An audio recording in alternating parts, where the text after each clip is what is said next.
sentindo? Conte-nos o que aconteceu nos últimos 2 anos. Sidney, eu queria que você soubesse que eu já esqueci tudo. E assim como você, eu só quero retomar a minha vida. Tem algo a declarar?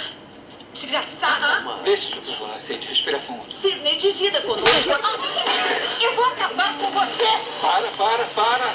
Gravou direitinho, né? É, eu gravei direitinho. Vem. Sidney, espera. Pra onde ela vai, Gale? Sidney, pra onde ela vai?